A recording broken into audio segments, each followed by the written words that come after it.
সম্মানিত সুধী, আমরা এই পৃথিবীতে খুব অল্প একটা সময়ের জন্য, একটা ট্রানজিট পিরিয়ড কাটানোর জন্য বেসিকলি আমরা এই পৃথিবীতে এসেছি।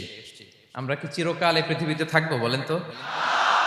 না, একটা ট্রানজিট পিরিয়ডে আমরা এসেছি, আবার চলে যেতে হবে।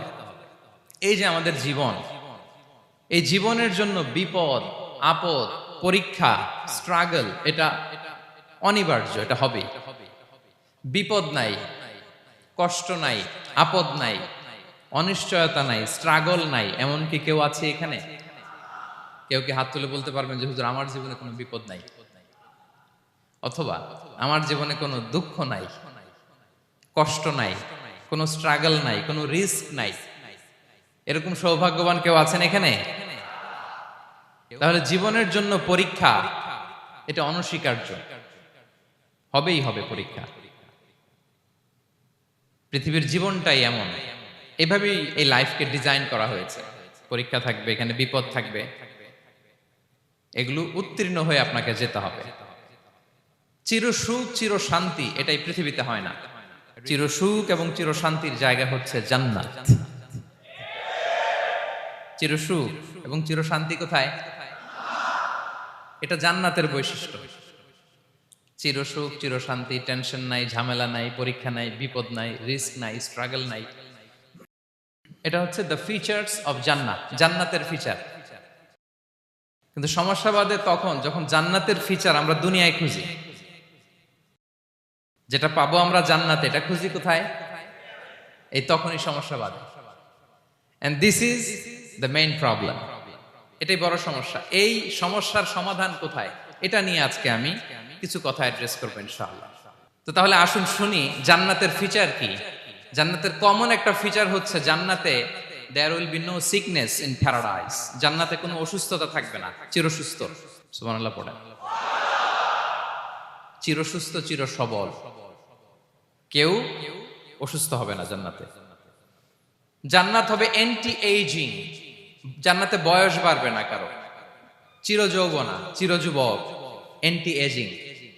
আপনারা জানেন যে বর্তমান পৃথিবীতে অ্যান্টি এজিং ক্রিম পাওয়া যায় না? ক্রিম, কথা বুঝতেছেন? অ্যান্টি এজিং ক্রিম পাওয়া যায়। তারা বলে এই ক্রিম মাখলে চামড়ায় ভাঁজ পড়ে না। এটার দাম আছে কিন্তু অনেক। অ্যান্টি এজিং ক্রিম লাগায়, শ্যাম্পু ইউজ করে, অ্যান্টি এজিং অয়েল আছে, এটা দিলে নাকি চামড়ায় ভাঁজ পড়ে না। ইভেন ভারতের অনেক বড় একজন ব্যবসায়ী মুকেশ আম্বানি, নাম শুনছেন না? যে তার ছেলের বিয়ে হয়ে গেল। তো এই মুকেশ আম্বানির স্ত্রী নীতা আম্বানি, সে কিছুদিন আগে এক বোতল গোল্ড ওয়াটার খেয়েছে, gold water, and it's cost $60,000। $60,000 দাম এক বোতল গোল্ড ওয়াটারের। কেন? ফর অ্যান্টি এজিং, যাতে বয়সের ছাপ গালে না থাকে। এখন বলেন, এভাবে কি আমাদের বয়সকে ধরে রাখা সম্ভব এই পৃথিবীতে? সম্ভব না, কারণ এই ফিচারটা দুনিয়ার ফিচার না, এটা জান্নাতের ফিচার। সুবহানাল্লাহ পড়েন। তাহলে জান্নাতে কেউ অসুস্থ হবে না। জান্নাত হবে চির যৌবন, চির যৌবনা, ওখানে আমরা যুবক থাকবো। প্রত্যেকে 33 বছরের যুবক যুবতী হয়ে জান্নাতে ঢুকবো। বিষ্ণু ইসলাম বলেন, আহলুল জান্নাতি জুরদা ওয়া মুরদা ওয়া আবনাউ সালাসিন ওয়া সালাসিন। জান্নাতে যারা যাবে শুভ্র দাড়িবিহীন, প্রত্যেকে হবে 33 বছর বয়সের। ওই যে 33 বছর বয়সে একবার ঢুকলেন, আর বয়স বাড়বে না, ওইটাই চিরকাল ওই বয়স পাবেন। জান্নাতের আরেকটা ফিচার হচ্ছে নো ফ্রাস্ট্রেশন, কোনো চিন্তা নাই, দুশ্চিন্তা নাই, হাইপার টেনশন নাই, সজীব প্রাণবন্ত। সুবহানাল্লাহ। জান্নাতের আরেকটা ফিচার হচ্ছে there is no expiry date in জান্নাত। এক্সপায়ারি ডেট আছে? জান্নাতে যে ঢুকবো 7 দিনের জন্য চেক ইন, নাকি? চেক ইন কয় দিনের জন্য? 7 দিন, 10 দিন পরে চেক আউট করে ফেলবে, এরকম না। নো এক্সপায়ারি ডেট, আজীবন। একবার এন্ট্রি পেলে বের হওয়ার টেনশন নাই। আল্লাহু আকবার। তাহলে no expiry date, rather it's eternal, আজীবন থাকবেন, খালিদিনা ফিহা, চিরকাল থাকবেন। এবং জান্নাতের সবচাইতে গুরুত্বপূর্ণ ফিচার হচ্ছে there will be no death in জান্নাত। জান্নাতে আপনার আর মৃত্যু হবে না, মৃত্যুর বিদায় হবে। তার মানে আপনি অমর হবেন। তাহলে আপনি চির সুস্থ, চির সবল হবেন জান্নাতে, চির যুবক থাকবেন, প্রাণবন্ত থাকবেন, আপনি অমর হবেন, আপনি জান্নাতে মরবেন না। জান্নাতীরা যখন জান্নাতে যাবে ফেরেশতারা ডেকে বলবে, ইয়া আহলাল জান্নাতি ইন্না লাকুম আন তাসিহু ফালা তাসকামু আবাদা। জান্নাতীরা চিরকাল সুস্থ থাকবা, অসুস্থ হবা না। ইন্না লাকুম আন তাশিব্বু ফালা তাহরামু আবাদা। তোমরা শাবাব থাকবা, বুড়া হবা না। ওয়া ইন্না লাকুম আন তাহইয়াউ ফালা তামুতু আবাদা। চিরকাল বেঁচে থাকবা, মরবা না। এবং সেদিন জান্নাতে মৃত্যু দেয়া হবে, মৃত্যু দেয়া হবে।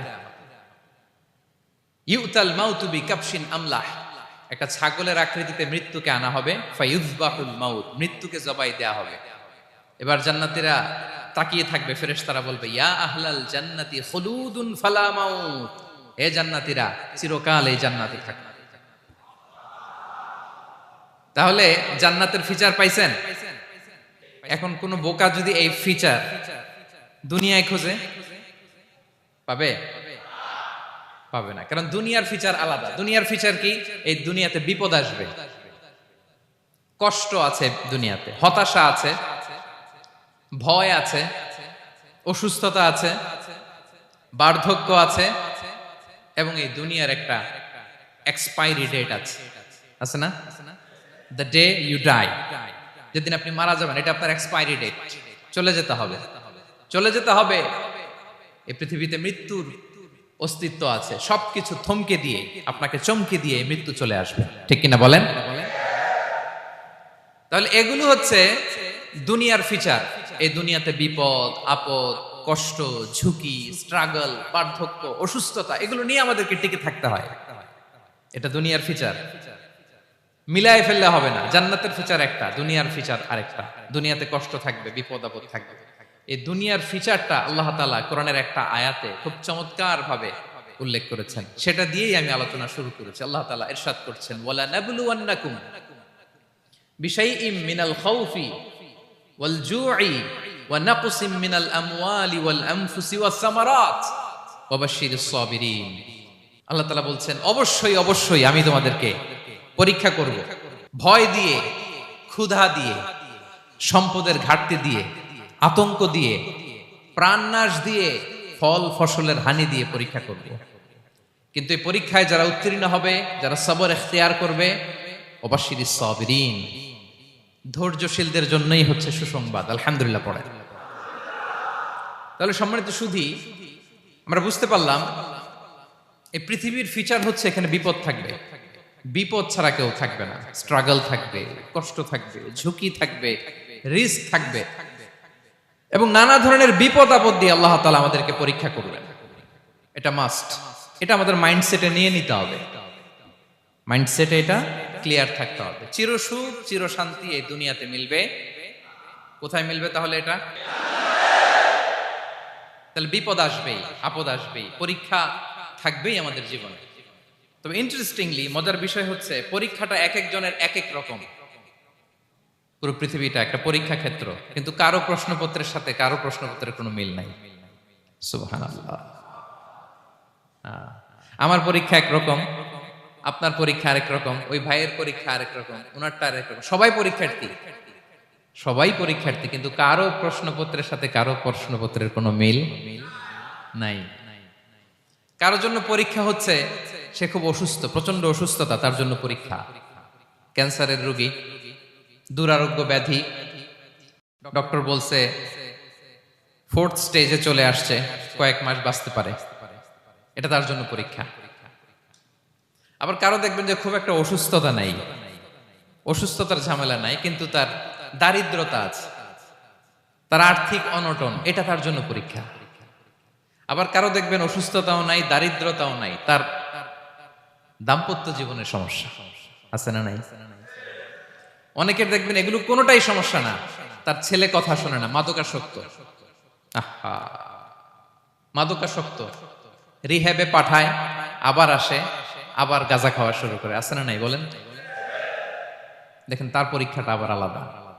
অনেকের দেখবেন মেয়ে বাবার কথা শোনে না। আবার অনেকের দেখবেন যে ব্যবসায় সমস্যা, লসের পর লস, লাভ উঠাতে পারে না। তাহলে পরীক্ষা ছাড়া, বিপদ আপদ ছাড়া দুনিয়াতে কেউ নাই। কেউ নাই প্রিয় ভাইরা। এটা আমাদের মাথায় রাখতে হবে। পরীক্ষা আপনাকে দিতেই হবে, পরীক্ষা দিয়ে দিয়েই নিজেকে প্রমাণ করতে হবে। আর এক একজনের পরীক্ষাটা এক এক রকম, কারো পরীক্ষার সাথে কারো পরীক্ষার কোনো মিল থাকবে না। তো মাঝে মাঝে আমরা এটা ভুলে যাই। আল্লাহ তাআলা কালামে পাকে রিমাইন্ডার দিয়ে আমাদেরকে স্মরণ করিয়ে দিতে চান যে এই পৃথিবীতে আসলে তোমরা এসেছো পরীক্ষা দিতে। এটাই জীবনের বড় বাস্তবতা। আমাদের জীবনে যত হতাশা, আমাদের জীবন নিয়ে যত অভিযোগ, আমাদের মনে যত কষ্ট, আমাদের হৃদয়ের ভেতরে যত অস্থিরতা, তার মূলে হচ্ছে এই সমস্যা যে আমরা ভুলেই গেছি আমরা পরীক্ষা দিতে আসছি। এটা যদি ভুলে না যান, এটা যদি আপনার মাইন্ডসেটে থাকে যে পুরো জীবনটা একটা পরীক্ষা, তাহলে দেখবেন কোনো কিছু আপনাকে কাবু করতে পারবে না। আপনি হতাশ হবেন না, জীবন নিয়ে আর অভিযোগ থাকবে না, আপনি ভেঙে পড়বেন না, সব অভিযোগ হতাশা দূর হয়ে যাবে। তার মানে বুঝতে পারলাম পরীক্ষা আপনাকে দিতেই হবে। পরীক্ষা দেয়া ছাড়া এই পৃথিবী থেকে চলে যাওয়ার কোনো চান্স বা সুযোগ আমাদের কারো নেই। সূরাতুল আনকাবুতে আল্লাহ তাআলা এই কথাটা আরো চমৎকার ভাবে বলেছেন। আল্লাহ তাআলা ইরশাদ করছেন, আহাসিবান নাসু আইয়ুতরাকু আইয়াকুলু আমান্না ওয়া হুম লা ইফতানুন ওয়ালাকাদ ফাতান্নাল্লাযীনা মিন ক্বাবলিহিম ফালা ইয়া'লামান্নাল্লাহুল্লাযীনা সাদাকু ওয়ালা ইয়া'লামান্নাল কাযিবিন। আল্লাহ বলেন, মানুষ কি ভেবেছে সে শুধু বলবে আমি ঈমানদার আর তাকে আমি জান্নাতে ঢুকাই দিব? না, কখনো না, কোশ্চিন কালেও না। বরং পূর্ববর্তীকালে যারা পৃথিবীতে এসেছিল তাদেরকে আমি পরীক্ষা নিয়েছি, পরীক্ষা করেছি, এবং তাকেও ঈমানের প্রশ্নে সে সত্যবাদী না মিথ্যাবাদী পরীক্ষা দিয়ে দিয়ে নিজেকে প্রমাণ করতে হবে। ঠিক কিনা বলেন? পরীক্ষা দিয়ে আপনাকে প্রমাণ করতে হবে। এবং এই পরীক্ষার ব্যাপারটা, এটা যে শুধু আমরা সাধারণ মানুষ আমাদের জীবনে দুঃখ বিপদ পরীক্ষা এমনটা না। এই পৃথিবীর সবচাইতে শ্রেষ্ঠ মানুষ যারা ছিলেন তাদেরকে আল্লাহ পরীক্ষা নিয়েছেন। বলেন তো এই পৃথিবীতে সবচাইতে শ্রেষ্ঠতম মানুষ কারা? সবচাইতে শ্রেষ্ঠ ভালো মানুষ কারা ছিল পৃথিবীতে? বলেন তো নবীরা। আওয়াজ করে বলেন তো কারা? তো বলেন তো নবীদের জীবনে পরীক্ষা ছিল কি ছিল না? হ্যাঁ ছিল। বেশি না কম? বিষ্ণু ইসলামকে জিজ্ঞাসা করা হলো, আইয়ুন নাসি আশাদ্দু বালাআন ইয়া রাসূলুল্লাহ, হে আল্লাহর রাসূল এই পৃথিবীতে কাদের জীবনে পরীক্ষা বেশি? বিষ্ণু ইসলাম বললেন, আল আম্বিয়া, নবীদের জীবন। আল আম্বিয়া সুম্মাল আমসাল ফাল আমসাল, সবচাইতে জীবনে পরীক্ষার সম্মুখীন সবচাইতে বেশি হয়েছেন নবীরা। তারপরে নবীদের পরবর্তী অবস্থান যাদের, সিদ্দিকিন যারা, সোহাদা যারা, সলিহিন যারা, আল্লাহওয়ালা যারা, তাদের জীবনে পরীক্ষা বেশি। ইউবতালার রাজুলু আলা হাসাবি দীনি, ব্যক্তির দিনদারি যত বেশি তার জীবনে আল্লাহর পরীক্ষাও তত বেশি। আপনি আল্লাহওয়ালা হবেন, আপনার জীবনে পরীক্ষাও অনেক বেশি। এজন্য ইমানদার হওয়া যেমনি মর্যাদার, ইমানদারের জীবনে পরীক্ষাও হবে অনেক বেশি। এবং পরীক্ষা যত বড়, খেয়াল রাখতে হবে, মন খারাপ করার কোনো সুযোগ নেই। পরীক্ষা যার জীবনে যত বড়, সেটাতে সফল হতে পারলে ওটার প্রতিদানও বড়। পরীক্ষা যত বড়, এটাতে সাকসেস হইতে পারলে এটার রিওয়ার্ডও তত বড়। বিষ্ণু ইসলাম বলেন, ইযামুল জাযাই মাআ ইযামিল বালা, বালা যত বড় জাযাও তত বড়, প্রতিদানও তত বড়। আপনারা নবীদের জীবনে যদি খেয়াল করেন দেখবেন, যেই নবীর জীবনে পরীক্ষা যত বেশি সেই নবীর জীবনে সফলতাও তত বেশি। সাইয়েদনা ইব্রাহিম আলাইহিস সালামের কথাটা একটু খেয়াল করেন তো, বলেন তো ওনার জীবনে পরীক্ষা কেমন ছিল? বেশি না কম? ওনার জীবনের পরীক্ষা থেকেই তো আমরা এই শব্দটা ব্যবহার করি, আমরা বলি অগ্নি পরীক্ষা। কি বলি? মানে আগুনে নিক্ষেপ করা হয়েছে সাইয়েদনা ইব্রাহিম আলাইহিস সালামকে, তাও স্বাভাবিকভাবে না, উলঙ্গ করে, ন্যাকেট করে ওনাকে অপমানিত করবার জন্য ওনার গায়ের জামা কাপড় খুলে উলঙ্গ অবস্থায় আল্লাহর খলিল সাইয়েদনা ইব্রাহিম আলাইহিস সালামকে অগ্নিকুণ্ডে নিক্ষেপ করা হয়েছিল। এরকম এক্সপেরিয়েন্স এই অডিটোরিয়ামের ভেতরে আমাদের কখনো হয়েছে? তাইলে সাধারণ মানুষের জীবনের পরীক্ষা আর নবীদের জীবনের পরীক্ষার মধ্যে পার্থক্য আছে না নাই? ওই পরীক্ষায় উনি পাশ করে ফেললেন। ৮৬ বছর পর্যন্ত আল্লাহর কাছে দোয়া করলেন, আল্লাহ আমাকে একটা নেককার সন্তান দাও। আল্লাহ সন্তান দেয় না।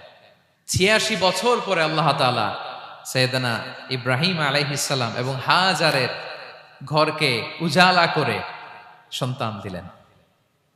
সাইয়েদনা ইসমাঈল আলাইহিস সালাম পৃথিবীতে আসলেন। কত বছর বয়সে?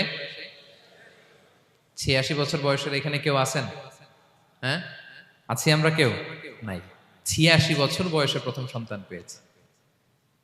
তাদের ঘরকে উজালা করে আল্লাহর নবী সাইয়েদনা ইসমাঈল আলাইহিস সালাম আসলেন। এবার আল্লাহ বললেন, যাও স্ত্রীকে আর এই কলিজার টুকরা সন্তানকে থাকো তো প্যালেস্টাইনে, প্যালেস্টাইন থেকে ১,৫০০ কিলোমিটার দূর দ্য ব্যারেন ল্যান্ড, ওই মক্কার ধুধুমরু প্রান্তরে রেখে আসো, যেখানে কেউ নাই, মানুষ নাই, গাছ নাই, পাখি নাই, পানি নাই, যাও রেখে আসো। আচ্ছা বলেন তো, ৮৬ বছর পরে যে লোকটা সন্তান পেল, বুঝে শুনে উত্তর দিয়েন, ৮৬ বছর পরে যে লোকটাকে আল্লাহ তাআলা সন্তান দিল, তার হৃদয়ে ওই সন্তানের জন্য মায়া বেশি না কম? আহা, এমনি তো আমাদের প্রথম সন্তান, আমাদের প্রথম সন্তানের হিস্ট্রিটা একটু খেয়াল করেন তো। প্রথম আমাদের যে মেয়ে হয়েছিল বা যাদের ছেলে হয়েছিল, তার প্রতি আদর, সোহাগ, দরদ, ভালোবাসা, আহ্লাদ কত ছিল। আর ৮৬ বছর বয়স আল্লাহ তাআলা ওনাকে সন্তান দিলেন, দিয়ে বললেন, যাও হাজারকে আর ইসমাঈলকে মক্কার ধুধুমরু প্রান্তরে রেখে আস। আল্লাহ তাআলা বলতে দেরি, চলে যেতে দেরি নাই, মুহূর্তে উনি রওনা হয়ে গেলেন। সুবহানাল্লাহ পড়বেন না? রেখে আসলেন মক্কার ধুধুমরু প্রান্তরে। এবার আল্লাহ বললেন, যাও রিটার্ন ব্যাক টু প্যালেস্টাইন, প্যালেস্টাইনে চলে যাও। চলে গেলেন, হৃদয়টা ভেঙে খান খান। অনেক বছর পরে আল্লাহ তাআলা আবার অনুমতি দিলেন, যাও এবার ছেলেকে দেখে আসতে পারো, যাও প্যালেস্টাইন থেকে আবার মক্কায় যাও। সাইয়েদনা ইব্রাহিম আলাইহিস সালাম প্যালেস্টাইন থেকে আবার ১,৫০০ কিলোমিটার পথ পাড়ি দিয়ে, এখনকার মতো ফ্লাইটে যায় না, গাড়িতেও না, উটে করে। কিসে করে? উনি যে কতবার মক্কা থেকে ফিলিস্তিন এসেছেন আর গিয়েছেন, কোনো ইয়ত্তা নাই, হিসাব নাই। গেলেন, এবার ছেলেটা হাঁটতে পারে, দৌড়াতে পারে, একটু একটু কথা বলতে পারে, আব্বু আব্বু ডাকতে পারে। কেমন মায়া লাগে বলেন তো? মায়া ভালোবাসায় যখন টইটম্বুর, ঠিক ওই মুহূর্তে আল্লাহ বললেন, ছেলেকে জবাই করো, জবাই করো ছেলেকে। আল্লাহ তাআলা বলতে দেরি করেছেন, আল্লাহর আদেশ পালনে ১ সেকেন্ডও তিনি দেরি করেন নাই। ছুরি চালালেন, জান্নাত থেকে দুম্বা নিয়ে আসা হলো। এভাবে আল্লাহর নবী ইব্রাহিম আলাইহিস সালাম ওনার জীবনের প্রতিটি ক্ষেত্রে যেখানে আল্লাহ তাআলা ওনাকে পরীক্ষা নিয়েছেন, উত্তীর্ণ হয়েছেন। এবং দেখেন ওনাকে আল্লাহ তাআলা কি উপহার দিলেন, আল্লাহ তাআলা ওনাকে খলিলুল্লাহ উপাধি দিলেন, আল্লাহর বন্ধু। সুবহানাল্লাহ বলেন। আল্লাহ তাআলা বলছেন, ওয়া ইযিবতালা ইব্রাহিম রাব্বুহু বিকালিমাতিন ফাআতাম্মাহুন ক্বালা ইন্নী জাঈলুকা লিন-নাসি ইমামা। আল্লাহ অনেকগুলো পরীক্ষা নিয়েছিলেন সাইয়েদনা ইব্রাহিম আলাইহিস সালাম, প্রতিটা পরীক্ষায় সাকসেসফুলি পাস করেছেন, গোল্ডেন এ প্লাস। আল্লাহ বলেন, ইন্নী জাঈলুকা লিন-নাসি ইমামা, I'm gonna make you the leader for the entire human being. I'm gonna appoint you as a leader for the entire universe. গোটা বিশ্বের জন্য, গোটা মানবতার জন্য আমি তোমাকে লিডার বানায় দিলাম। ইযামুল জাযাই মা'a ইযামিল বালা। পরীক্ষা যত বড়, ওই পরীক্ষায় পাশ করলে ওইটার ফলাফল ও প্রতিদানও বড়। তাহলে দেখেন প্রিয় ভাইরা, সাইয়েদনা ইব্রাহিম আলাইহিস সালামের জীবনে পরীক্ষার কোনো শেষ ছিল না। আমি আপনি কোথায়? আল্লাহর খলিলের জীবনে যদি এত পরীক্ষা থাকতে পারে, আমি আপনি কোথায় বলেন তো? এবার বলেন, সাইয়েদনা মূসা আলাইহিস সালাম, ওনার জীবনে তো কোনো পরীক্ষার ছিল না। হ্যাঁ, গুণে শেষ করতে পারবেন? জন্মটাই তো হয়েছে পরীক্ষার মধ্য দিয়ে। মিশরের ছেলে সন্তান হইলেই ফেরাউন বলছে জবাই করো। ওনার মা এরকম সিন্ধুকে করে ভাসায় দিলেন নীল নদীতে। আল্লাহু আকবার! কি একটা রোমাঞ্চকর পরিস্থিতির মধ্য দিয়ে আল্লাহ তাআলা ওনাকে বাঁচালেন। সুবহানাল্লাহ। জন্মই হয়েছে পরীক্ষার মধ্যে দিয়ে। বড় হইলেন, ফেরাউনের ভয়ে দেশ ত্যাগ করলেন, মিশর থেকে মাদিয়ান। আবার আল্লাহর আদেশে যখন ফিরে আসলেন, আবার ফেরাউনের সাথে তর্ক বিতর্ক, যুদ্ধ। একটা রাত আল্লাহ নবী মুসা আলাইহিস সালাম শান্তি মতো মিশরে ঘুমাতে পারে নাই। একটা রাত। শেষ পর্যন্ত এই ফেরাউন মুসা আলাইহিস সালামকে ধাওয়া করেছে। ফেরাউনের ধ্বংসের আগ পর্যন্ত সে মুসা আলাইহিস সালামকে ধাওয়া করেছে। তার মানে মুসা আলাইহিস সালাম এই বিপদ আপদ পরীক্ষা এগুলো থেকে মুক্তি পান নাই। এবার বলেন ঈসা আলাইহিস সালামের কথা। ওনার জীবনে তার পরীক্ষা ছিল না? কি পরীক্ষা ছিল? হ্যাঁ, আল্লাহু আকবার। Same scenario goes to the biography of every messenger in the world. পৃথিবীর সব নবীর ক্ষেত্রে একই ঘটনা ঘটেছে। সাইয়েদনা ঈসা আলাইহিস সালাম দাওয়াত যখন দিলেন, ওনার বিরোধিতা শুরু হলো, ওনাকে হত্যার ষড়যন্ত্র হলো, ইভেন কি ওনাকে মারার জন্য বনি ইসরায়েলেরা উদ্ধত হলো, জানে বাঁচবার জন্য পালালেন, এক ঘরে ঢুকলেন, চারদিক দিয়ে ঘেরাও করলো, উনি দরজা জানালা লাগাই দিলেন। ওরা বললো একজন দরজা ভেঙে জানালা ভেঙে ভিতরে ঢুকো, ঢুকে দেখো বেটা ঈসা কি করে। একজন ভিতরে ঢুকছে, ঢুকার সাথে সাথে বল রাফাআহুল্লাহু ইলাইহি, আল্লাহ তাআলা ঈসা আলাইহিস সালামকে উপরে উঠায় নিলেন। আর যেই লোকটাকে তারা ভেতরে ঢুকালো তার চেহারাকে আল্লাহ তাআলা ঈসা আলাইহিস সালামের চেহারার মতো করে দিলেন। এবার তার বাইরের সাথীরা বলে ঘটনা কি, বেটা ঈসাও বেরোয় না, আমাদের লোকটাও বেরোয় না, সবাই ঢুক। দরজা ভেঙে ভেতরে ঢুকে দেখে ঈসা দাঁড়ায় আছে। বলেন তো এটা ঈসা না মিসা? এটা কি আসল ঈসা? ওমা কতালু ওমা সলাবু ওয়ালাকিন শুব্বিহা লাহুম। আল্লাহ বলে তোমরা আমার নবী ঈসাকে হত্যাও করতে পারো নাই, শুলেও চড়াতে পারো নাই, আমি সেফটি সিকিউরিটি দিয়ে আমার নবী ঈসা আলাইহিস সালামকে আকাশে তুলে নিয়েছি। তাহলে ওনার জীবনও পরীক্ষার শেষ ছিল না। এবার যদি আমরা বিশ্বনবী সাল্লাল্লাহু আলাইহি ওয়াসাল্লামের জীবনের দিকে তাকাই, ওনার জীবনটা দেখেন তো। আমাদের পেয়ারা নবী বিশ্বনবী মুহাম্মদুর রাসূলুল্লাহ সাল্লাল্লাহু আলাইহি ওয়াসাল্লাম, ওনার জীবনে কি স্ট্রাগল ছিল? স্ট্রাগল। মাক্কি জীবনের কথা যদি একটু খেয়াল করেন, দেখেন তো 3 বছর শিয়াবে আবি তালেবে জেল খেটেছেন, না খেয়েছিলেন। ওনার বংশের লোকেরা প্রথমে ছাগল খেয়েছে, ছাগলগুলো যখন শেষ, ছাগলের চামড়াগুলো শুকিয়ে ওইটা খাইছে। গাছের পাতা ছাল এগুলো খেয়ে খাবারের অভাবে বেহুশ হয়ে পড়ে থাকতো তারা, না খেয়ে। না খেয়ে কয়দিন ছিলেন আপনি? আমি কয়দিন ছিলাম না খেয়ে? মনেই তো পড়ে না, না খেয়েছিলাম কিনা কোনোদিন। এ হচ্ছে মাক্কি জীবন। মেন্টালি প্রেসার দেয়া হয়েছে। বিশ্বনবীর চাচা আবুল আহাব, তার 2 ছেলে উতবা আর উতাইবা, এদের সাথে বিয়ে দিয়েছিলেন 2 মেয়ের। যখন দাওয়াত দেওয়া শুরু করলেন 2 মেয়েকে ডিভোর্স দিয়ে দিল। দেখেন একটা বাবার জন্য প্রাপ্তবয়স্কা মেয়েকে যখন উঠায় নেয়ার আগে ডিভোর্স দেয়, তার মানসিক অবস্থাটা কেমন থাকে বলেন? মেন্টালি প্রেসারাইজ করা হয়েছে, ফিজিক্যালি হ্যারাস করা হয়েছে। বিষ্ণু ইসলাম যখন নামাজে দাঁড়াতেন, উটের পচা নারী ভুঁড়ি বিষ্ণুনবীর কাঁধে চাপিয়ে দেওয়া হতো। আপনার জীবনে এরকম ঘটছে কখনো? আপনি নামাজ পড়তেছেন, উটের পচা নারী ভুঁড়ি আপনার কাঁধে চাপিয়ে দেওয়া হয়েছে। কয়দিন হয়েছে এরকম? কয়দিন হয়েছে? হ্যাঁ, তারপরে তো আলহামদুলিল্লাহ বেরোয় না মুখ দিয়ে। কেমন আছেন হুজুর কোয়েন না, বেশি একটা সুবিধার না, তাই না? বেশি একটা একটু মিলাবেন। কতটুকু পরীক্ষা আমরা দিয়েছি। তায়েফে গেলেন বিশ্বনবী, তায়েফে গেছিলেন জমির বায়না দিতে, তাই না? জমি কিনবে তায়েফে। তায়েফবাসীদেরকে জাহান্নামের আগুন থেকে বাঁচাতে গিয়েছিলেন, নিজের জন্য না। সেখানে তায়েফের ছেলেরা পাথর মেরেছে বিষ্ণু ইসলামের গায়ে। এত শুভ্র দেহ ছিল, চেহারা ছিল, বিষ্ণুবীর গা দিয়ে ঝরঝর করে রক্ত ঝরেছে। ফিজিক্যাল হ্যারাসমেন্টের শিকার হয়েছেন বিষ্ণু ইসলাম। যখন যেদিন বিষ্ণু ইসলামকে হত্যার ষড়যন্ত্র করা হলো, আল্লাহ তাআলার আদেশে তিনি মক্কা থেকে মদিনায় হিজরত করলেন। মদিনাতে যে একটা রাত, 7ম হিজরির আগ পর্যন্ত শান্তিতে ঘুমাতে পারেন নাই। 3 দিকে 3 ইহুদি বসতি, বনু কাইনুকা, বনু নদীর, বনু কুরাইজা। আহা, খাওয়ার মধ্যে বিষ মিশিয়ে দেয়া হয়েছিল বিষ্ণু ইসলামের। বাজুর, খাসির বাজুর রান পছন্দ করতেন।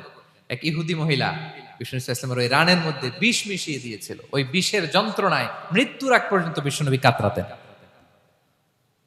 এবং উনি ইন্তেকালের সময় ওই বিষের ব্যথা যন্ত্রণাতে ইন্তেকাল করেছেন। বিশ্বনবীর ইন্তেকালটা শাহাদাতের ইন্তেকাল ছিল।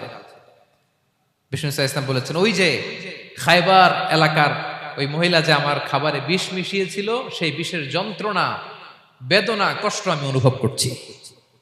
খেয়ে না খেয়ে দিন প্রচারের কাজে নিজেকে দিয়েছ বিলিয়ে, তায়েফের কাফিরেরা চিনল না সে আলো, দুষ্ট ছেলেদের পিছু দিল লেলিয়ে, পাথরের আঘাতে ক্ষত বিক্ষত হয়ে সারা শরীর থেকে রক্ত ঝরে, হে রাসূল তোমাকে ভুলি আমি কেমন করে, হে রাসূল তোমাকে ভুলি আমি কেমন করে।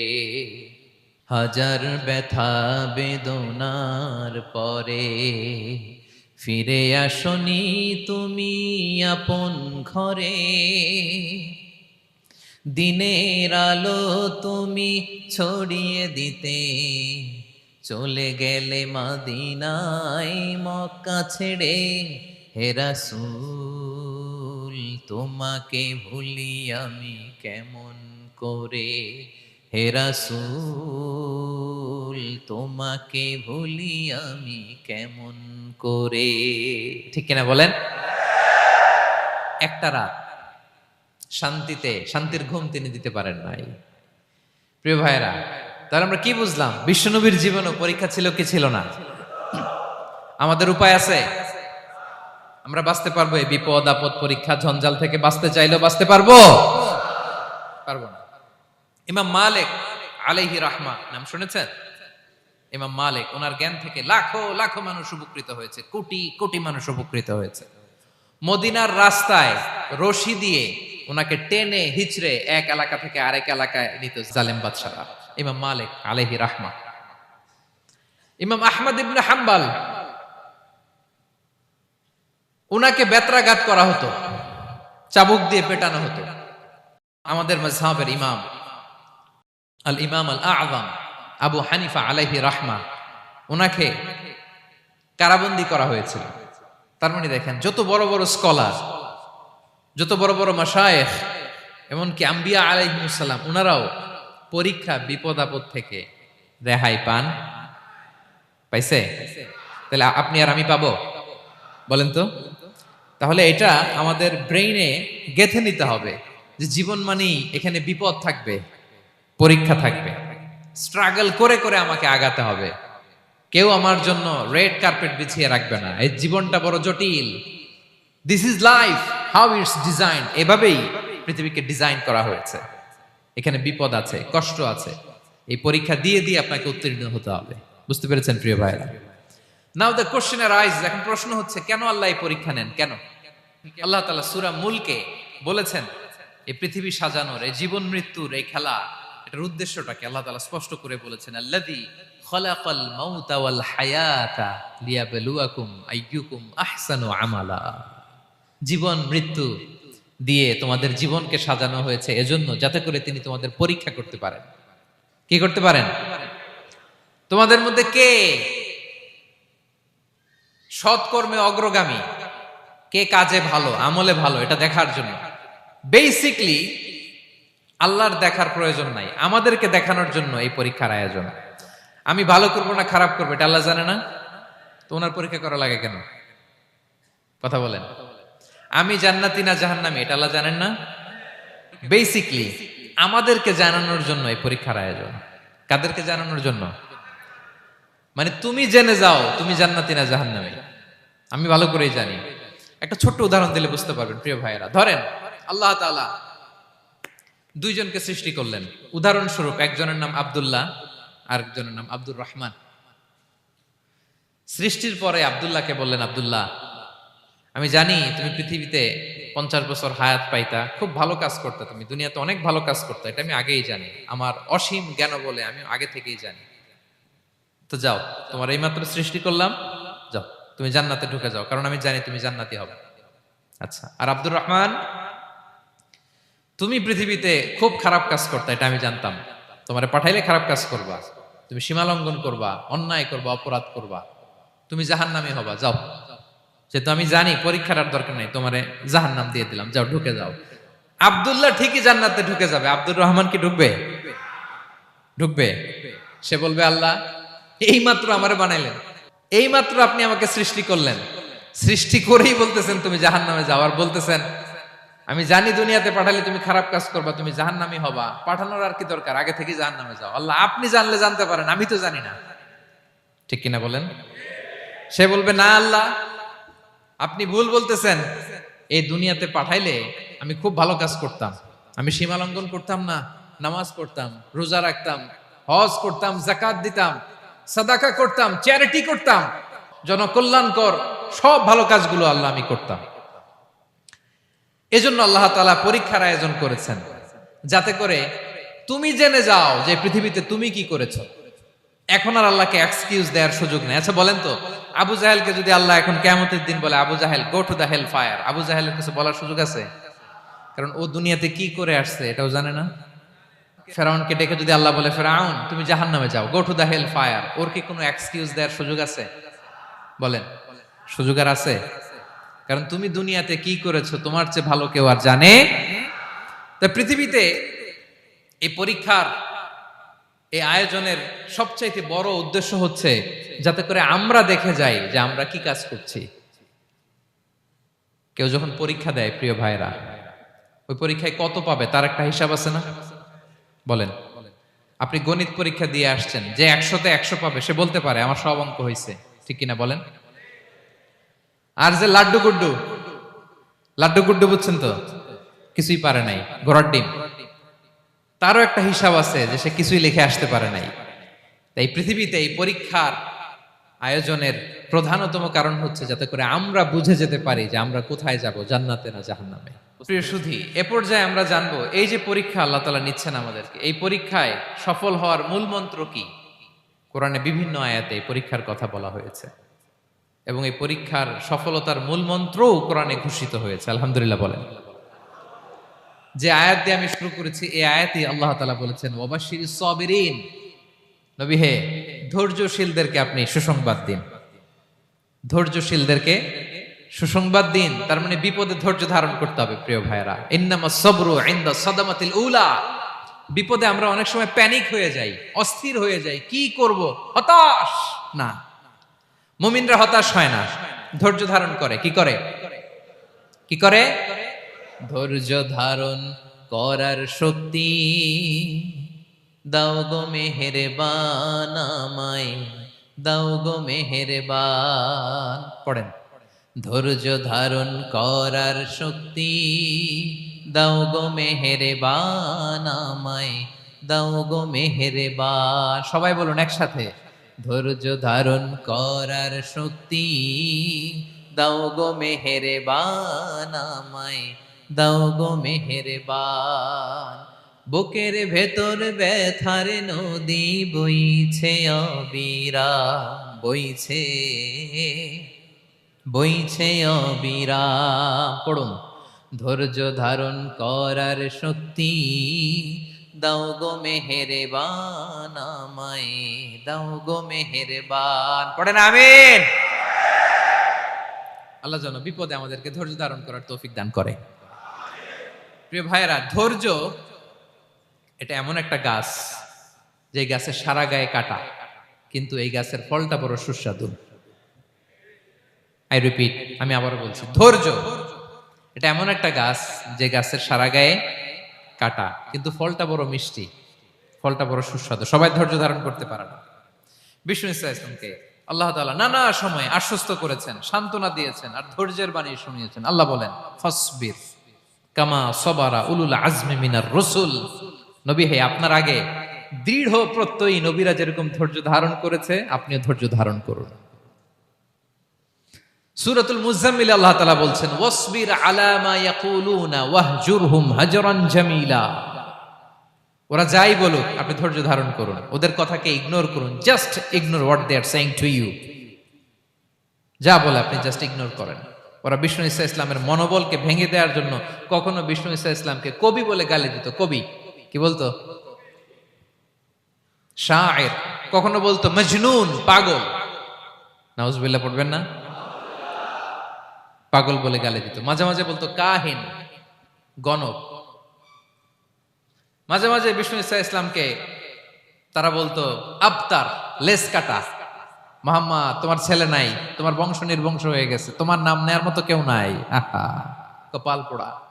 গোটা বিশ্বব্যাপী বিষ্ণু ঈসা ইসলামের সুনাম সুখ্যাতি ছড়িয়ে দিয়েছে কে? আকাশ বাতাস মাড়িয়ে, সাত আকাশ ছাড়িয়ে আল্লাহর আরশ পর্যন্ত আল্লাহ তাআলা বিষ্ণু নবীর সুনাম সুখ্যাতিকে সৌচ্চ করেছেন। ঠিক কিনা বলেন? ইগনোর করুন। আপনাকে কবি বলে, গণক বলে, আপনাকে পাগল বলে, আপনাকে লেস কাটা বলে, জাস্ট ইগনোর দেন। বর্তমান সময়েও নানা ধরনের ট্যাগ আমাদেরকেও দেয় কি দেয় না বলেন? দেয়। আমাদেরকে কি বলে? মৌলবাদী বলে, বলে বলে ওই যে রাজাকার বলে। হ্যাঁ, রাজাকার রাজাকার খেলার দিন শেষ। মন মতো হইলে মুক্তিযোদ্ধা, মন মতো না হইলে রাজাকার, এই দিন শেষ। ওই দিন আর নাই, এই কার্ড দিয়ে আর খেলার দিন নাই। এগুলো মানুষ আর খায় না এখন, এগুলো গিলে না আর। সাধারণ মানুষ বড্ড সচেতন। দেখেন, কালের বিবর্তনে, সময়ের আবর্তনে একই পরিক্রমা আমাদেরকেও ট্যাগিং করে, আমাদেরকে মৌলবাদী বলে, ব্যাকডেটেড বলে, রাজাকার বলে, জঙ্গি বলে, যুদ্ধাপরাধী বলে। আছে না এরকম? ওয়াসবির আলা মা ইয়াকুলুন, নিজের সাথে মিলায় নেন, যা বলে ধৈর্য ধারণ করো। ওয়াহজুরহুম হাজরান জামিলা, জাস্ট ইগনোর দেম, ভালোভাবে ইগনোর করেন, খালাস, সালাম দিয়ে কেটে পড়েন। তাহলে প্রিয় ভাইরা, এই বিপদ আপদ আমাদের পিছু ছাড়বে না, পিছু ছাড়বে না। নবীদের পিছু ছাড়ে নাই, আমরা কোথায়? আমরা আর কি? বিপদ আমাদেরকে ধৈর্য ধারণ করতে হবে, মনোবল হারাইলে হবে না। দেখেন বিশ্বনবী কিভাবে আপনাদেরকে সান্ত্বনা দেয়। বিশ্বনবী বলেন, আজাবান লি আমরিল মুমিন, মুমিনের ব্যাপারটা বড় আশ্চর্যজনক। ফাইন্না আমরাহু কুল্লাহু লাহু খাইর, মুমিনের জীবনে যা ঘটে সবটাই খাইর, সবটাই কল্যাণ। ইন আসাবাতহু সাররাউ শাকারা ফাকানা খাইরাল্লাহ ওয়া ইন আসাবাতহু দাররাউ সাবারা ফাকানা খাইরাল্লাহ। মুমিনের জীবনে যদি সুখ আসে তাহলে মুমিন শুকরগুজার হয়, এটা তার জন্য ভালো। আর যদি মুমিন জীবনে দুঃখ আসে তাহলে সে সবর ইখতিয়ার করে, এটাও তার জন্য ভালো। সুবহানাল্লাহ। তাহলে দেখেন, আমরা হয় সুখে থাকি নয় দুঃখে থাকি, ঠিক কিনা বলেন? তাহলে সুখের সময় আমরা শুকর করি, কি করি? শুকরগুজার হই। শুকরিয়া করাও একটা ইবাদত, শুকরিয়া করাও কি? আর দুঃখের সময় আমরা সবর করি, সবর করাটাও একটা। তাহলে আমাদের পুরো জীবনটাই ইবাদত, পুরো জীবনটাই। সুখের সময় শুকর আর দুঃখের সময় সবর। আওয়াজ করে বলেন, সুখের সময় শুকর আর দুঃখের সময়। এই দুই ইবাদত মুমিন জীবনে চলমান, কন্টিনিউয়াস, একটা উইন উইন সিচুয়েশন। কি বলেন? উইন উইন হয়ে গেল না? যেই পরিস্থিতিতেই থাকে আমাদের জন্য লাভ। আল্লাহু আকবার। তাহলে প্রিয় ভাইরা, এটাই জীবনের বাস্তবতা। সবর আমাদেরকে ইখতিয়ার করতে হবে, হতাশ হওয়া যাবে না। অনেকে আমরা অল্পতে হতাশ হই। এই যে আমরা ধৈর্য ধারণ করছি, এর ফল পাচ্ছি না। দীর্ঘ 1.5 যুগ, 1.5 দশক ধরে ধৈর্য ধারণ করছেন না আপনারা? এখন মুক্তি, স্বাধীনতা, বিজয় এনে দিয়েছে কে? ধৈর্য ধারণ করুন। ধৈর্যের যে ফলাফল, এটা বড় মিষ্টি। ধৈর্য এমন একটা গাছ, এই গাছের সারা গায়ে কাটা, কিন্তু এর ফলটা বড় সুস্বাদু, এর ফলটা বড় মিষ্টি। ধৈর্য ধারণ করার অভ্যাস করতে হবে প্রিয় ভাইরা। মুমিন হতাশ হয় না, হাল ছেড়ে দেয় না। মুমিন ভরসা রাখে একজনের উপর, তিনি কে? লা তাইআসু মির রাউহিল্লাহ ইন্নাহু লা ইয়াইআসু মির রাউহিল্লাহি ইল্লাল কওমুল কাফিরুন। আল্লাহর রহ থেকে, রহম থেকে নিরাশ হয়ে যাও না। কাফির ছাড়া, অকৃতজ্ঞ ছাড়া কেউ আল্লাহর রহ থেকে, আশা থেকে নিরাশ হয় না। শয়তানের সবচেয়ে বড় মিশন হলো আমাদেরকে হতাশ বানানো, এটা খেয়াল রাখবেন। শয়তানের সবচাইতে বড় মিশন কি? আমাদেরকে হতাশ করে দেয়া।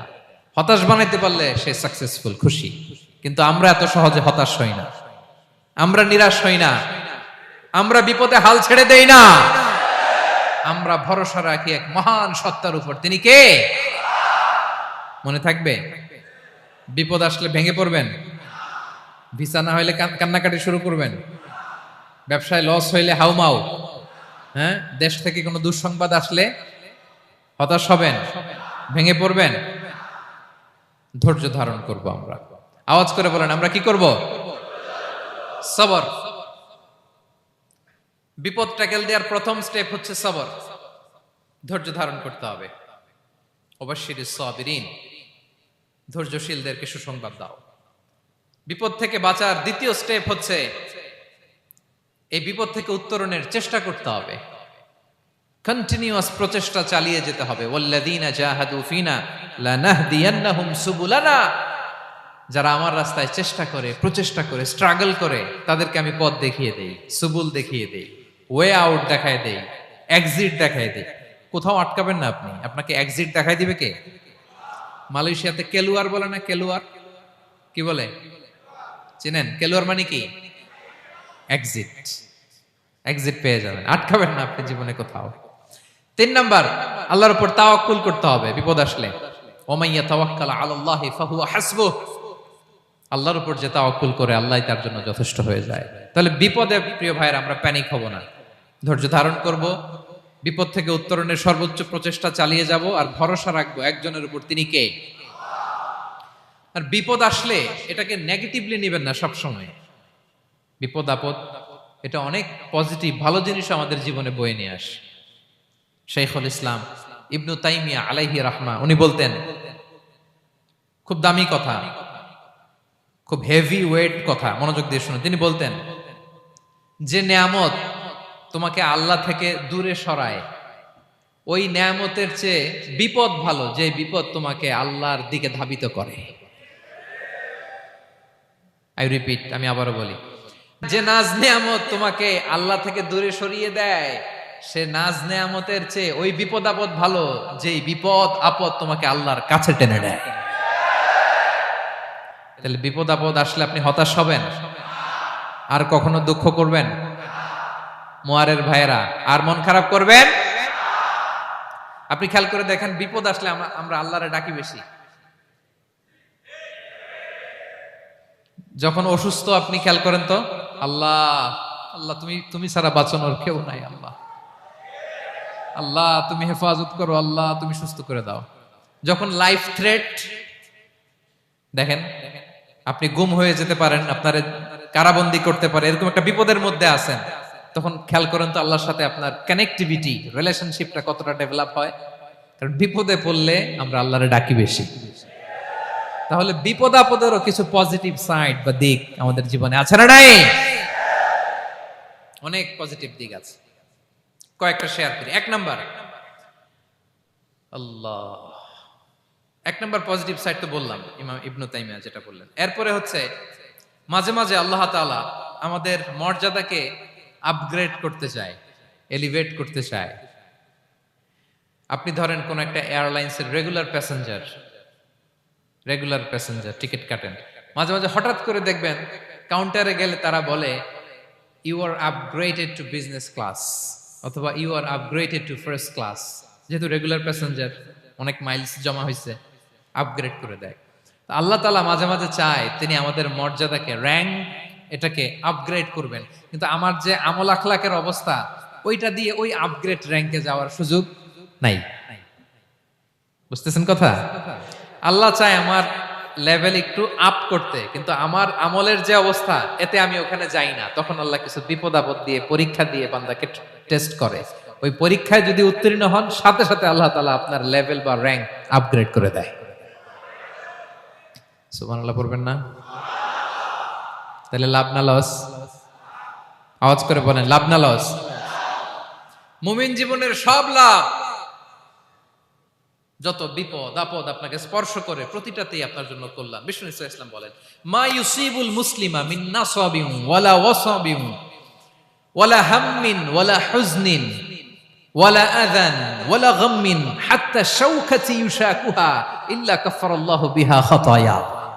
আপনার জীবনে যত দুঃখ, যত যন্ত্রণা, যত টেনশন, যত অ্যাংজাইটি, যত ইনজুরি, এমনকি গোলাপ ফুল পাড়তে যে ওখানে যে কাটা বাঁধছে, বরই খেতে যে বরই গাছে ওঠার পর যে একটা কাটা বিঁধছে আপনার হাতে, এর কারণে আল্লাহ তাআলা আপনার গুনাহ মাফ করে দেয়। সুবহানাল্লাহ। তাহলে বিপদ আপদ দিয়ে আল্লাহ বান্দার মর্যাদাকে আপগ্রেড করে। বিপদ আপদে ফেলে আল্লাহ তাআলা বান্দার পাপ মোচন করে। বিপদ আপদ দিয়ে আল্লাহ তাআলা বান্দার শাস্তি মওকুফ করে। এমন পাপ করছেন, এটার জন্য শাস্তি বরাদ্দ হয়ে গেছে, কিন্তু আল্লাহ তাআলা ওই শাস্তি থেকে মাঝে মাঝে আপনাকে বাঁচাতে চায়, তখন কিছু বিপদ দিয়ে বান্দারে পরীক্ষা করে। উত্তীর্ণ হলেই আল্লাহ তাআলা ওই শাস্তিকে মওকুফ করে দেয়। তাহলে আসুন সামারি করি, পুরো আলোচনাটার সামারি করি। 1 নম্বর সামারি হচ্ছে বিপদ আপদ, পরীক্ষা, স্ট্রাগল, কষ্ট, এটা সুন্নাতুল্লাহি ফিদ দুনিয়া। এই দুনিয়ায় আল্লাহর সুন্নাত, এর বাইরে কেউ যেতে পারে না, ইভেন নট দ্য মেসেঞ্জার্স, নবীরাও না। আজকের আলোচনায় শুনছেন না নবীদের জীবন দিয়ে কি গেছে, ups and downs, test and trial, নবীরাও না। তাহলে এটা আমাদের মাইন্ডসেটের সাথে সেট আপ করে নিতে হবে যে অতীতে, বর্তমানে, ভবিষ্যতে বিপদ আপদ মুক্ত এই পৃথিবীতে কেউ থাকবে না। পারবেন? হ্যাঁ, এটা মাইন্ডসেটে নিয়ে নিতে হবে যে এটাই জীবন, বিপদ আপদ দিয়ে আল্লাহ পরীক্ষা করবেন। এটাই পৃথিবী, চির সুখ চির শান্তি এই পৃথিবীতে খুঁজলেই পাওয়া যায় না। শুরুতে বলছিলাম না, চির সুখ চির শান্তি। বলেন তো এটা কি দুনিয়ার ফিচার না জান্নাতের ফিচার? জান্নাতের ফিচার দুনিয়ায় খুঁজলে পাওয়া যাবে? যাবে না। তাহলে আজকের আলোচনার 1 নম্বর লেসন হচ্ছে বিপদ আপদ এটা সুন্নাতুল্লাহি ফিদ দুনিয়া। এই দুনিয়া আল্লাহর সুন্নাত, এটা থেকে মুক্তি পাওয়ার কোনো সুযোগ নাই, নবীরাও পায় নাই। 2 নম্বর লেসন, বাঁচার যেহেতু সুযোগ নাই, we have to face it with patience, intellect and tawakkul. বিপদে অস্থির হওয়া যাবে না, এটাকে ফেস করতে হবে উইথ পেশেন্স, ধৈর্যের সাথে। বিপদ আমরা মোকাবেলা করব কিসের সাথে? ধৈর্য। প্যানিক হবেন না, অস্থির হবেন না, ধৈর্য ধারণ করবেন উইথ ইন্টেলেক্ট। আল্লাহর দেয়া আপনার ইন্টেলেক্ট খাটিয়ে এই বিপদ উত্তরণের সর্বান্তকরণের চেষ্টা প্রচেষ্টা আপনার চালায় যেতে হবে। আর সবশেষে আত-তাওয়াক্কুল আলাল্লাহ, ডিপেন্ডিং অন আল্লাহ, ভরসা করব কার উপর? আল্লাহর উপর। পারা যাবে তো? আচ্ছা, 2টা লেসন গেল। 3 নম্বর লেসন হচ্ছে আমাদের ছেলে মেয়েদেরকে we have to educate our child regarding the test and trial in this দুনিয়া। দুনিয়ার এই বিপদ আপদের ব্যাপারে আমাদের ছেলে মেয়েদেরকে শেখাতে হবে, বুঝাতে হবে। ওরা ছোট মানুষ তো অস্থির হয়ে যায়, আব্বু আমার সাথে কেন এমন হয়, আমারই শুধু পেন্সিল চুরি হয়, আমারই শুধু এটা হয়, আমি পরীক্ষায় খারাপ করি, আমি ব্যথা পাই, আমার এই আমার সেই। ছোট মানুষ তো বুঝে না। ওরা বুঝাইতে হবে যে বাবা, this is the essence of life, এটাই জীবন, এটাই কি এই লাইফ হ্যাকস গুলো তাদেরকে শেখাইতে হবে। ডোন্ট বি প্যানিক, প্যানিক হওয়া যাবে না। This is how life is design, এটাই জীবন, বিপদ আপদ আসবে, এটাকে মেনে নিতে হবে, ছেলে মেয়েদেরকে শিখাইতে হবে, তাহলে তারাও প্যানিক হবে না। পারবেন তো ইনশাআল্লাহ? আচ্ছা, 4 নম্বর লেসন হচ্ছে যেটা আমরা জানলাম, এই বিপদ আপদ সবসময় আমাদের জন্য খারাপ না। সামটাইমস ইট ব্রিংস খায়ের for us if dealt properly. ঠিক মতো বিপদকে ডিল করতে পারলে এটা আসলে আমার জন্য আখেরে কল্যাণই বয়ে নিয়ে আসে। কি বলেন, তাই না? কল্যাণ বয়ে নিয়ে আসে। সব শেষ কথা হলো আমরা যেন এই বিপদগুলোকে প্রপারলি ডিল করতে পারি, আমরা যেন সবর ইখতিয়ার করতে পারি। আল্লাহর কাছে চাইতে হবে, দোয়া করতে হবে, কারণ তৌফিক দেওয়ার মালিক কে? আল্লাহর কাছে যেন আমরা কায়মনোবাক্যে প্রার্থনা করতে পারি, আল্লাহ এই বিপদকে যেন আমরা ডিল করতে পারি উইথ সাবর, উইথ ইন্টেলেক্ট, উইথ তাওয়াক্কুল। আসল হাতিয়ার হচ্ছে এটা, দোয়া। আল্লাহর কাছে চাইবেন, মনোযোগের সাথে চাইবেন, আন্তরিকতার সাথে চাইবেন। উদউল্লাহ ওয়া আনতুম মুকিনুনা বিল ইজাবা। বিষ্ণু বলেন এমন ভাবে চাও যেন তুমি অনেকটা কনফার্ম যে তোমার দোয়া আল্লাহ কবুল করবেনই, এমন ভাবে চাও। অনেকে রোবোটিক দোয়া করে। রোবোটিক দোয়া মানে দোয়ার মধ্যে প্রাণ নাই, ধ্যান নাই, মন নাই, আগ্রহ নাই, ভালোবাসা নাই, ওই দোয়া আল্লাহ কবুল করে না। মনোযোগ দিয়ে চাইতে হবে চাওয়ার মতো, তাহলে আল্লাহ তাআলার পক্ষ থেকে তৌফিক পাওয়া যাবে। পারা যাবে তো ইনশাআল্লাহ? আল্লাহ তাআলা আমাদের সবাইকে বিপদে আপদে ধৈর্য ধারণ করার তৌফিক দান করুক। নবীরা তাদের জীবনে যেভাবে স্ট্রাগল, আপস এন্ড ডাউনস, বিপদগুলোকে, টেস্ট এন্ড ট্রায়াল গুলোকে ডিল করেছে, আমরা যেন সেভাবে ডিল করতে পারি। আল্লাহ তৌফিক দান করুক। আল্লাহ তাআলা আমাদের সবাইকে কথাগুলো বোঝা আর আমল করার তৌফিক দান করুক। হাযা মা ইনদি ওয়াল ইলমু ইনদাল্লাহি আলাইহি তাওয়াক্কালতু ওয়া ইলাইহি উনীব। ওয়াসসালামু আলাইকুম ওয়া রাহমাতুল্লাহি তাআলা ওয়া বারাকাতুহু।